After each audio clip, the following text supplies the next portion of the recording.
Hello hello. हाँ hello hello. बोली ने। अरे हम की बोलियो तो बोल। फोनमा तो कहनी तो न बोलमा की बात हो। की कर रहानी? आगे की करबो ऐसे ही बैठल ही दोस्त यार संगे आओ की। अच्छा सुनी ने, तोरा ही छठ पर्व होबो हो? हाँ हो बोलो, लेकिन इन साल मैया काल को भी नहीं करता। इन साल मेरी कुछ दिक्कत है। की दिक्कत है रे? अरे पता नहीं, हमें यार उतने नहीं जाने, लेकिन इन साल नहीं होता। की बात है बताओ। अरे तो वैसन कर ना, कल कदुआ भात है हमारे घर, तो चल अब खाए लगी। पागल उगल होगी नहीं की पिटवावे उठवावे के चाल हो की तोर घर वाला की कहता है वो तो कुछ नहीं कहता हूँ बाबू, आओ ने। अरे हम नहीं वो हमरा सी सब नहीं होता। बाबू आ जाइए कल प्लीज। अरे अमी तो छठी मैया के आशीर्वाद मिलता हूँ, काहे न समझो। तनियो समूहवा जुठाइली है चौड़ा रे। आगे हम नहीं आ पाए वो समझी ने। तनियो समूहवा जुठाइली है चौड़ा रे। काले है कदुआ भात आई के खाइली है चौड़ा रे। काले है कदुआ भात आई के खाइली है चौड़ा रे।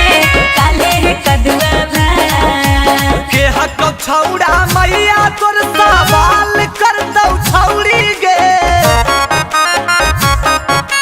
के हक छौड़ा मैया तोर सवाल कर दो छौड़ी गे। खिलैलो भर नहीं पड़तो बुरा हाल कर दो छौड़ी गे। खिलैलो भर नहीं पड़तो बुरा हाल कर दो छौड़ी गे। खिलैलो भर नहीं पड़तो।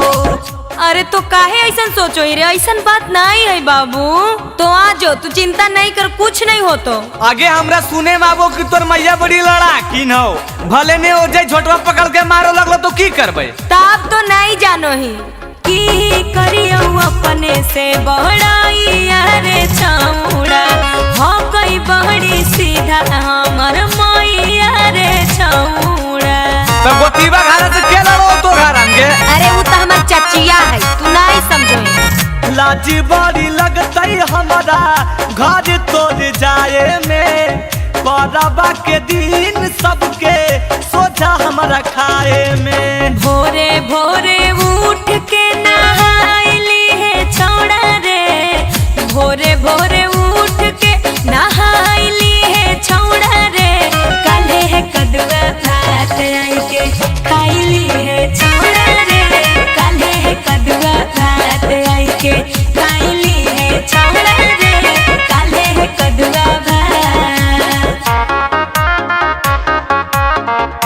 Music by Tinku Tufan.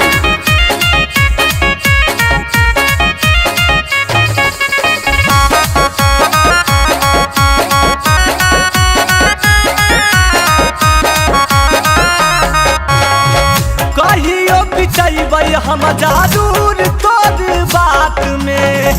कौची है रखल तो ही बोली कदुआ भात में। हे रे, ऐसे नहीं बोलना चाहिए रे। की बोलियो हमरा कुछ नहीं बुझाओ। तनियो सखाए पर तो हक प्रसाद रे। सब दिन छठी मैया रखतुन आबाद रे। जानतौ तोर भौजी तबा बहाल करतौ छौड़ी गे। जानतौ तोर भौजी तबा बहाल करतौ छौड़ी गे। काले है कदुआ भात आई के खाइली है छौड़ा रे। काले है कदुआ भात आई के खाइली है छौड़ा रे। काले है कदुआ भात। अच्छा ठीक है बहू, लेकिन ध्यान रख कोई कुछ बोलो नहीं।